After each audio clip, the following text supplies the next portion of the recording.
같은 종족이 현지 주민이 있었다 이 말이에요. 그게 누구냐면 웅족과 호족입니다. 그걸 1년 스님은 일웅일호 해가지고 한 마리의 호랑이와 곰이 동혈 같은 굴 속에 살았다 이렇게 돼 있어요. 근데 여러분 보세요. 호랑이하고 곰이 왜 한 굴에 있습니까? 그 말도 안 되는 이야기죠. 그러니까 그 말은 무슨 말이냐면 웅족과 호족이 같은 지역에 이웃에 있었다 그 말이에요. 근데 그들이 가만히 보니까 어디서 많은 무리가 와가지고 나라를 집을 짓고 살아가고 하는 모습을 보니까 자기들하고는 뭐요? 틀려요. 지금 우리가 옛날에 지금은 텔레비전 교통수단이 발달돼가지고 지방과 서울의 차이가 없지만은 교통이 어려울 때는 요 서울하고 지방하고 같을까 틀릴까요? 하늘 땅 차이예요. 그러니까 우리나라 속담에 자식은 낳으면 어디로 보내라? 서울로 보내고 네.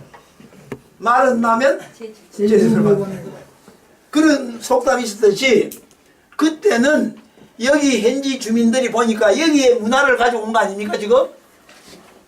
집 짓는 거라든지 모든 게 여기 문화를 가지고 온 거예요. 그러니까 이 사람들이 볼 때는 신기한 겁니다.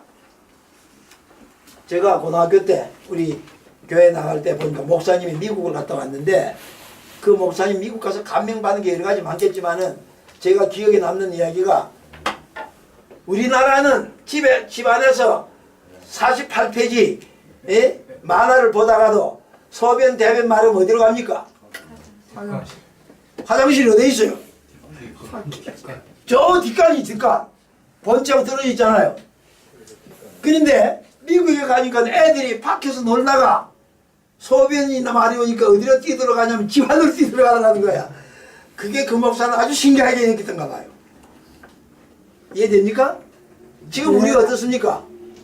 도시 생활이 그런 거 아니에요. 마당에 놀다가 소변 마르면 집 안으로 화장실로 들어가야지. 근데 시골은 그러지 않았잖아요. 그렇게 문화의 차이가 있었듯이 현지 웅족과 호족이 보니까 이 신기한 겁니다. 그러니까 웅족과 호족이 한웅을 찾아옵니다.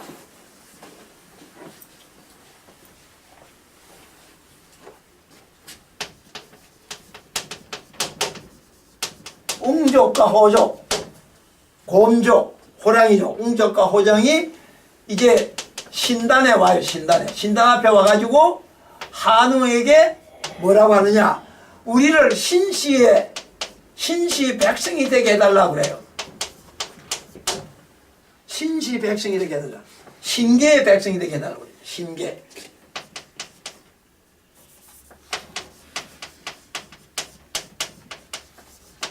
신계의 백성이 되게 해달라고 그래요. 그래서 한웅천왕이 그 소식을 듣고 가만히 생각해 봅니다. 한웅천왕이 원래 어디에 있었습니까? 수도국의 중앙에 서자부에 뭐가 있었어요? 대인이를 썼단 말이에요. 근데 서자부가 아까 뭐라고 그랬습니까? 행정부다 지금 같으면은. 그러니까 따지고 보면 지금 요 웅족과 호족도 황국의 뭡니까? 백성이죠. 그래서 한웅천왕이 이들을 교육하면 되겠구나 해서 오케이 합니다. 좋아. 신계 백성이 되게 해주마. 그런데 조건이 있어요. 아무나 같이 산다고 됩니까? 뭐가 맞아야 돼요? 생각과 문화 수준이 맞아야 돼. 그래서 뭐라고 하느냐? 쑥과 마늘을 주면서 100일 동안 뭐라고 그랬어요? 햇빛을 보지 않아야 된다. 그렇게 했습니다. 그러니까는 요 웅족과 호족이 요 100일 햇빛 안 보는 기간이 무슨 기간이야? 요거 수련 기간이에요. 수련 받는 기간, 교육 받는 기간이에요. 지금으로 말하자면. 그러니까 웅족과 호족은 지금 꿈이 뭡니까? 신계 백성 되는 게 꿈이니까 뭐든지 시킨 대로 하겠습니다. 이거예요. 그게 얼마나 어려운지는 생각도 안 하죠. 뭐든지 시키면 하겠습니다. 그러니까는 한웅께서 쑥과 마늘을 줬어요. 근데 쑥과 마늘 먹고 100일 살 수 있나요? 그럼 왜 쑥과 마늘을 줬느냐? 요 쑥은 쓰고 마늘은 뭐요? 매워요. 그러니까는 쑥과 마늘을 준 것은 상징적으로 이렇게 어렵고 힘들다고 말이에요. 이렇게 힘들고 어려운데 하겠느냐 그 말이에요. 그러니까 웅족고정 하겠습니다. 무엇이든지. 그래서 쑥과 마늘을 걸어 놓은 거예요. 그리고 100일 동안 뭘 합니까? 햇빛을 안 본다? 요거는 교육받는 수련기간인데 요게 뭐냐면 천경신고를 비롯해가지고 요 문화 수준을 높이는 겁니다. 그래서 100일 기간이 필요한 겁니다. 근데 여러분 놀랍게도 많은 학자들이 우리의 지금 뭐 한국 이야기 뭐 배달국 이야기 하니까 유적이 어디에 있냐고 그럽니다. 저 일본 놈한테 교육받는 사람들이. 유적은 좋아하네. 유적이 바로 당신이 유적이요 이게. 저는 그럽니다. 꼭 땅에서 뭘 파내야만 유적인 줄 알아요. 우리의 생활 속에 얼마든지 있는데 당신의 생각 속에 있는데 지금 우리나라의 모든 종교계가 우리나라에 들어와가지고 전부 다 요 100일 문화 속에 들어와 버렸어요. 여러분 기도할 때 며칠 한다고요? 100일 기도. 전부 다 불교나 오늘날 들어온 기독교나 도교나 우리 전통적인 민족 종교나 뭔가 소원을 위해서 정성을 들이면 며칠 필요해요? 100일이 필요합니다. 이 100일 기도가 100일 정성이 언제부터 출발했느냐? 이때부터입니다. 자 그런데 요것만 하면 되는 게 아니고 기삼칠일을 이야기합니다. 너희들이 이 100일 동안에 햇빛을 안 보는데 한홍천에 하늘을 주고 그 다음에는 이 웅족과 호족이 이걸 받아가지고 기삼칠일을 했는데 웅족은 이걸 잘 지켜서 사람이 되고 호족은 이걸 못 지켜서 뭐요? 쫓겨났다고 되어 있습니다. 이게 무슨 말입니까? 그 말이야. 사람이 되었다는 말은 신계 백성이 되었다는 말이고 쫓겨났다는 말은 이걸 못 지켜서 쫓겨난 거예요. 요 기삼칠일이 뭡니까? 이 말이야. 앞에 100일이라고 했는데 전부 다 이걸 어떻게 푸느냐? 37. 그래서 모르는 요 김은수 씨 같은 분은 그냥 37 그려놨어요. 근데 임성국 씨는 요걸 21일로 풀어놨어. 100일 동안 햇빛을 안 봐야 사람이 된다고 했는데 21일을 잘 지켰더니 사람이 됐다. 앞뒤 말이 맞아 안 맞아요? 안 맞아요. 안 맞는 거예요. 이걸 못 풉니다. 여러분 물어보세요. 한당고기 보시고 연구했던 분에게 다른 건 다 고사하고 기삼칠일이 무슨 뜻입니까? 물어보세요. 몰라요. 이걸 앞으로 깨달아야 됩니다. 오늘 여러분들은 한당고기 연구도 안 했지만 오늘 와서 여러분 다 공부하시는 거예요. 점을 여기다가 찍어야 돼요. 기삼칠일입니다. 그러니까 기삼이 뭐냐? 요 100일 햇빛 안 보는 요 수련 기간 동안에 3가지의 금기사항을 지키라 하는 겁니다.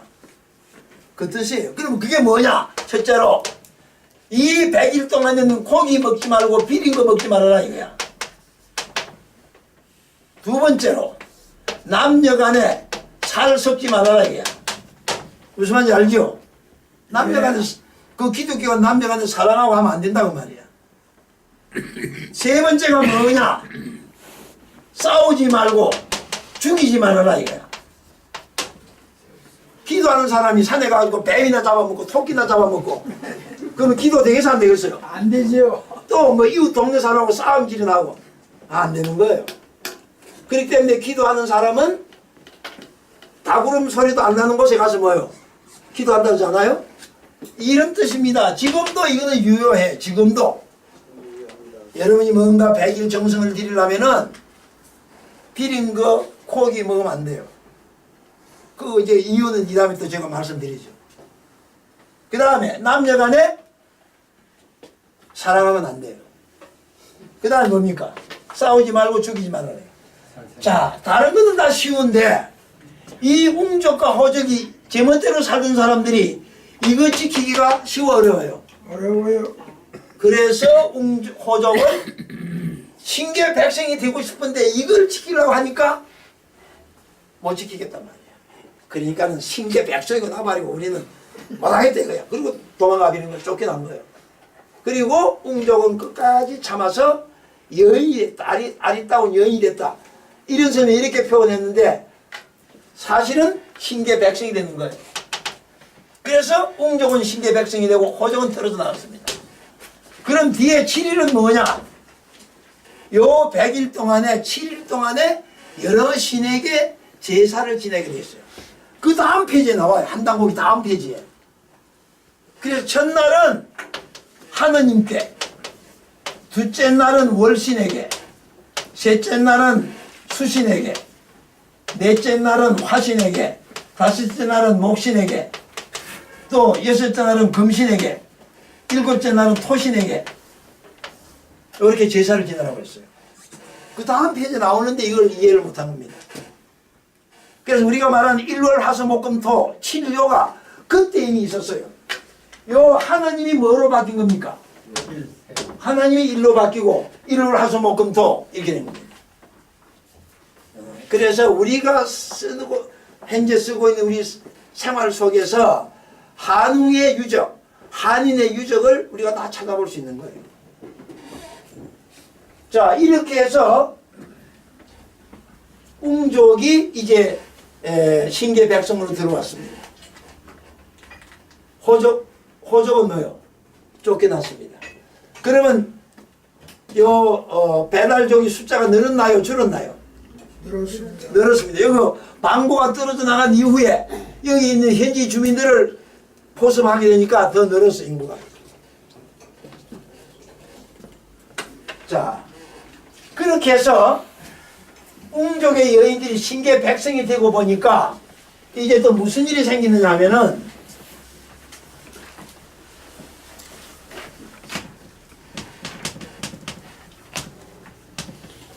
여인들이 신단에 나와가지고 잉태를 해달라고 주원유인 되어 있습니다. 아기를 갖게 해달라고 와서 또 비는 거예요. 그러니까 한웅천왕께서 웅내 가와이환이라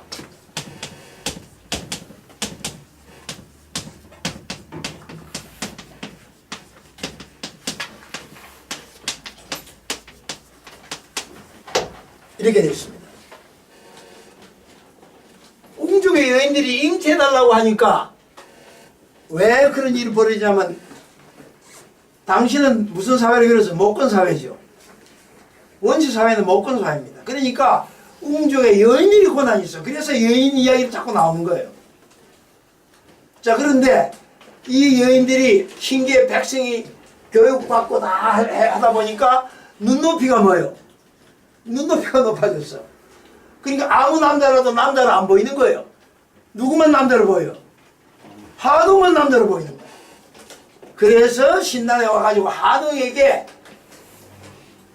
애기 낳아달라는 거예요. 근데 한웅이 그 수많은 웅족 여인들에게 애기를 낳게 할 수 있었어요? 그러다가도 죽음이지 뭐. 응? 그래서 이렇게 한 거예요. 이렇게. 근데 지금까지 이걸 어떻게 해석했냐면 한웅이 거짓 사람으로 변해가지고 웅녀와 결혼해서 누굴 낳았다? 당군을 낳았다. 이렇게 해석했어요. 그게 아니에요. 요거는 당시에 정년기에 있는 여인 남자들을 환웅으로 거짓 변화시켰어 그 말이에요. 누구하고 결혼했어요? 요 웅족의 여인들하고 결혼했다고 말이에요. 그 이야기입니다. 근데 그 전통이 지금까지 내려오고 있습니다. 그러니까는 정년기에 있는 여자들을 결혼을 시키는데 한웅천왕을 쳐다보고 앉았으니까 다른 남자들한테 가요 안 가요? 안 간단 말이야. 그러니까는 그 신랑을 누구로 변장시켜요? 한웅의 옷을 입혀서. 우리가 시골에 가면 결혼식은 언제 합니까? 대낮에 합니까? 저녁 때 합니까? 농사 짓고 일하고 와 저녁 때 한다고 말이야. 그러니까 저녁 때에 한웅의 옷을 입혀서 한웅으로 변장시켜가지고 결혼식을 하는 거예요. 그 이야기입니다. 웅내 가와요. 한웅으로 거짓 변화시켜서 웅녀와 웅조가 여인과 결혼시켰단 말이에요. 아침에 자고 나보니까 한웅이 아니고 누굽니까? 김갑동이야. 물릴 수 있어 없어요? 없어요. 동네 사람 다 모여서 했는데 그것이 우리 민족의 전통 혼례입니다. 그래서 처음에는 한웅천왕의 예복을 입고 했고 그 다음에는 왕복을 입고 하고 근대 조선에 와서는 관복, 적어도 정성급의 관복입니다. 정성급의 관복을 입고 결혼식을 했어요. 그러니까 우리 할머니들은 전부 다 누구한테 시집을 간 겁니까? 외형적이지만 한웅한테 시집을 갔고 우리 할아버지들은 누가 되어서 장가 갔어요? 한웅이 되어서 장가 간 거예요. 그러니까 우리는 다 누구 자손이에요? 한웅의 자손. 그래서 배달민족이 된 거예요. 뭐 혈통적으로 그리 된 게 아니라 정신적으로, 문화적으로 말입니다. 이제 우리가 한웅시대 혹은 당군시대도 우리는 지금까지 당군이 우리 조상이니까 다 한 혈통인 줄 알고 백이민족이라고 노래했는데 아니에요. 당군 조선이 얼마나 넓은데 거기에 수많은 족속이 살고 있는데 무슨 단일민족이에요. 그 역사를 몰라서 그랬던 거예요. 그러니까 벌써 한웅시대에 그렇게 됐습니다.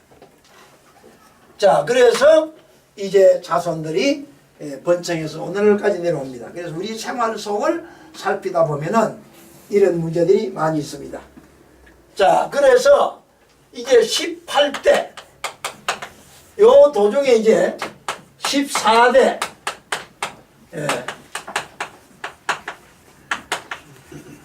시우천왕이 나옵니다. 지금 시간관계에서 다 말씀을 못 드리겠는데 여러분께서 이제 교재를 보면 각 시대 왕들이 하는 이야기가 나옵니다. 제 5대를 한번 보세요. 5대를 보면은 여기에 5대가 태의 한웅천왕인데 5대가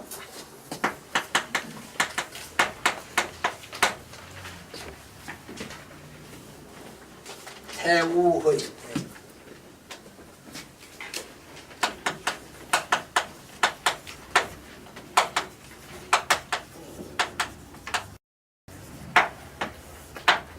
이분이 여러분 보세요. 장생구시의 수련법을 보고했다. 묵념하고 숙적, 마음을 맑게 하며 청심, 조식을 하여 숨쉴 시자입니다. 조자입니다. 고로조자 숨쉴 시자죠. 조식하여 선천정기를 보존했다 하는 기록이 나옵니다. 이게 뭐냐면 오늘날 도교의 핵심 수행입니다. 그래서 노자가 주장한 도교는 노자가 자기가 개발한 게 아니고 선대로부터 내려오는 것을 정리한 거예요. 공자님도 그랬습니다만, 그러니까 이게 선천도교인데 그게 태우의 한웅천왕 때에 이미 있었습니다. 그래서 오늘 우리나라 민족 종교 중에서 조식이 뭡니까? 숨쉬는 거, 단전호흡이죠, 일종의. 그걸 뭐 잘하면 뭐 건강해지고 뭐 수명이 길어지고 실제 그렇기도 해요. 하는데 잘못하면은 오히려 정신이 이상되고 죽어요. 그래서 피해본 사람들이 많습니다. 물론 성공한 사람도 있지만. 그러니까 태우의 한웅 시대에 그런 일이 있었고, 그 다음에 첫 아들은 6대 한웅천왕이 되고, 그 다음에 12아들째 막내가 태우복희인데, 이 태우복희가 복희역을, 그걸 우리가 뭐라고 하냐면 복희주역이라고 합니다. 복희역을 만듭니다. 그래서 이 복희가, 여러분 주역 들어보셨죠? 주역 8개가 있습니다. 요게 뭡니까? 요게 음이고 요게 뭐예요? 양입니다. 요 괴를 그리신 분이 누구냐? 복희씨입니다. 이걸 중심 삼아 가지고 8개를 그린 분이 누구냐? 복희예요. 그러면 주역은 64캐인데 점을 64캐 주역 점을 치려면 64캐가 필요한데 64캐는 누가 만들었느냐 그 말이에요. 복희씨께서 만들었는지 주문왕이 만들었는지 그건 구분이 잘 모르는데 어쨌든 역의 기본을 복희가 만들었어요. 그래서 한인 시대의 역을 화역이를 한다고 그랬죠. 여기는 복희역이고 그 다음에 고조선 시대에 와가지고 조선 시대에 와가지고 주나라 문왕이 또 역을 연구해서 합니다. 그래서 주역이에요. 내려오다가 공자님이 12걸 만들어서 주역에 대한 해설을 쫙 해놨습니다. 그러니까 결국은 이 주역도 누가 만든 거예요? 중국 사람이 만들었습니까? 아니죠. 우리 조상들이 만든 거예요. 그래서 주역에는 한역, 복희역, 주역 통틀어서 이걸 우리가 역이라고 그러죠. 이 역이 뭐냐면 일월입니다. 원래는 이렇게 썼던 건데 월자가 이렇게 바뀐 거예요. 이 말은 무슨 말이냐? 주역은 1월 성신의 운행을 연구해가지고 우리 생활 속에 적용한 겁니다. 그래서 철학이 되기도 하고 점이 되기도 하고 이렇게 된 거예요. 그러니까 주역은 점치는 게 아니다. 그 사람은 한쪽만 본 거예요. 주역이 왜 존재했는지는 모르는 사람들이에요. 주역은 우리의 생활을 지도하는 철학이기도 하고 그리고 우리의 운명을 점쳐주는 주역 점이기도 하고 그래요. 저는 주역점을 한 30년 전에 주역점을 한번 잘 한번 쳤어요. 그때 제가 목사를 하고 있을 때인데 목사하기가 힘들어가지고 내년에는 좀 좋은 일이 생길까 하고 주역점을 쳤더니 지뢰복회다. 지뢰복회. 지뢰복회라는 거는 제일 밑에 양효가 있고 이게 이제 되죠. 그 다음에 또 이게 지뢰복회예요. 설명을 읽어보니까 저 땅 밑에서 뭐가 올라와요? 양이 이제 올라오는 거예요. 그래서 그걸 보니까는 새로운 인생이 출발한다고 돼 있어. 그래서 내가 내년에는 좀 좋은 일이 생길까 했는데 그 다음에 목사를 졸업하게 되더라고.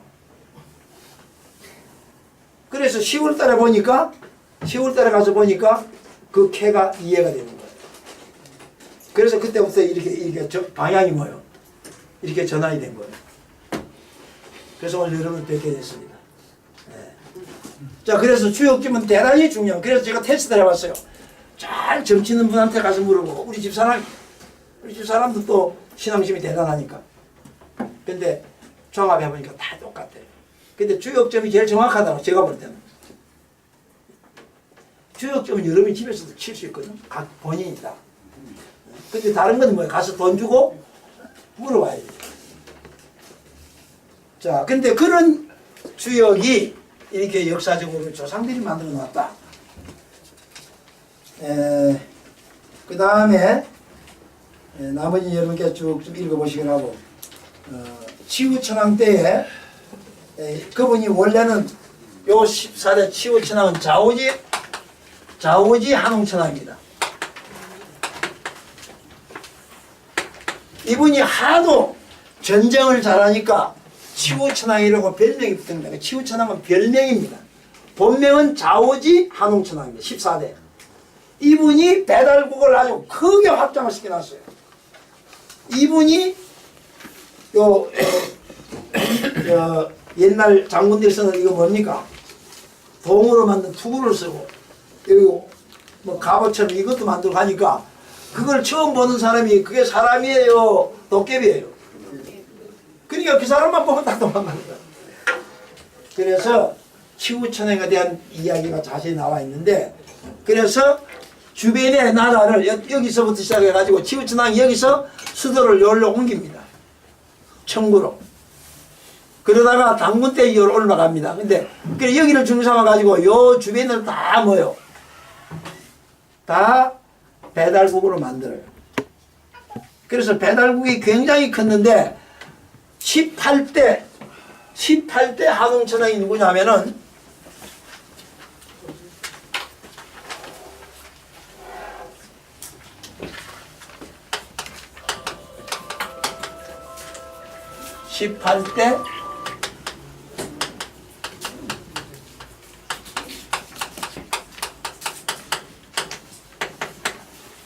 거불단 한웅천왕입니다. 이 거불단 한웅천왕이 천왕이 되어가지고 장가를 가는데 누구한테 갔냐면은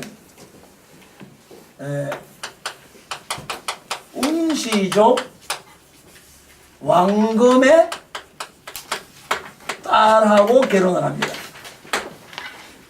이게 뭐냐면 이게 딸이 여식이잖아요. 그래서 웅녀가 된 거예요.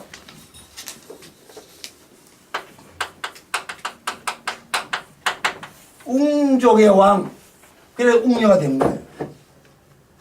이걸 이런 스님이 웅녀라고 해드린 거예요.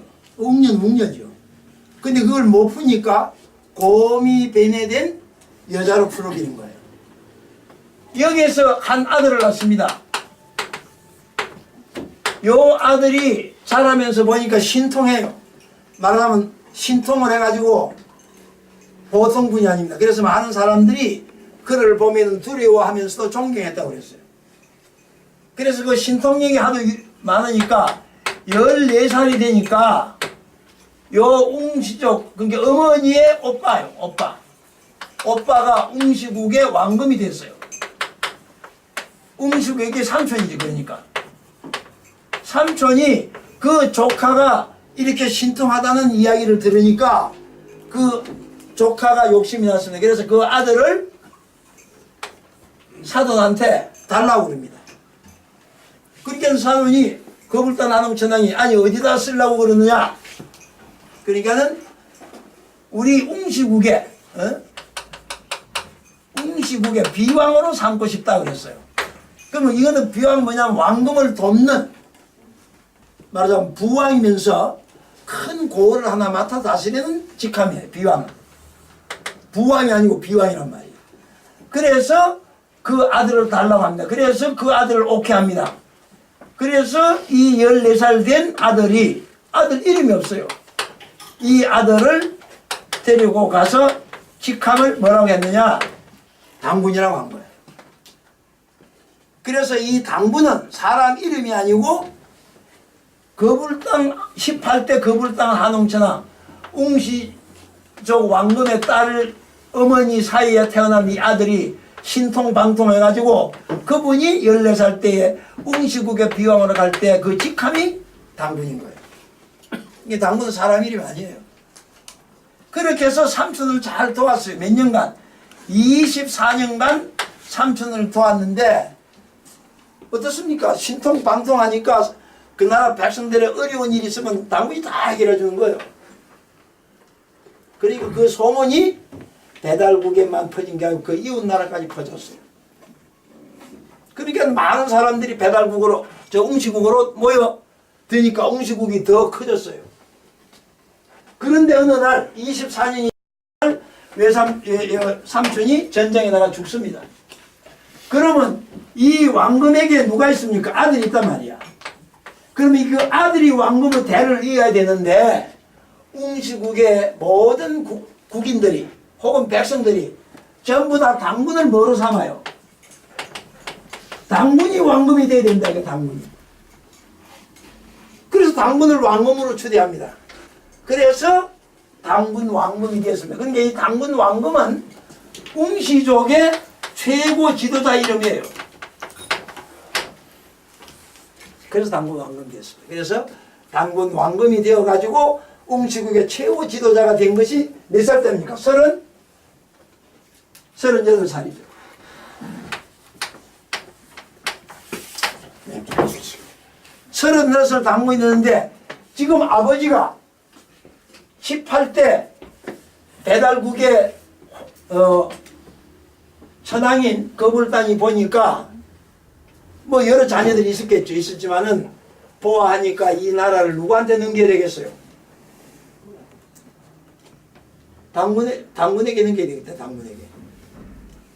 물론 그때도 제후국들이 많이 있는데 기록에 보면 웅시국이 제일 세력이 세었어요. 그러니까 웅시국의 딸을 데려온 거예요. 정책 결혼을 한 거예요. 그러다가 당군을 왜 사돈 집에 줬겠어요? 다른 자녀가 없었으면 줄 수 있어 없어요? 없습니다. 그러니까 이제 줬는데 그 아들이 성장해가지고 왕금이 되는 걸 보니까 아버지가 이 아들한테다가 넘겨줘야 돼요. 이 아들한테다가 배달국을 넘겨줘야 됩니다. 그래서 거불단 한웅천왕이 조서를 만들어서 조서를 선포합니다. 그래서 이 배달국을 누구한테 넘긴다? 웅시국의 당군 왕금에게 넘긴다고 말이에요. 그런데 그러면 당군 왕금이 몇 대 한웅천왕이 됩니까? 19대. 19대, 아버지가 18대니까 19대 한웅천왕이 되는데 이미 당군은 신통한 능력도 있지만은 벌써 경험을 싹 쌓고 보니까 이 배달국의 영토가 너무 넓어요. 요 양자강 하루에서부터 땅이 너무 넓단 말이야. 그러니까 한인 천재에서부터 한웅천왕으로 왔는데 이 나라가 너무 커지니까 왕 가지고는 안 돼요. 그래서 왕금 제도를 둔 거예요. 그러니까는 이제 나라가 크니까 어디로 올라가야 돼요? 왕 가지고 안 돼요. 그래서 요 배달국의 국호를 조선으로 바꿉니다. 그리고 당신은 왕에서 뭐가 돼요? 황제가 되는 겁니다. 그래서 다시 말해 왕검에서 황제가 되는 겁니다. 그래서 당군, 왕검, 그 다음 뭐예요? 황제가 된 겁니다.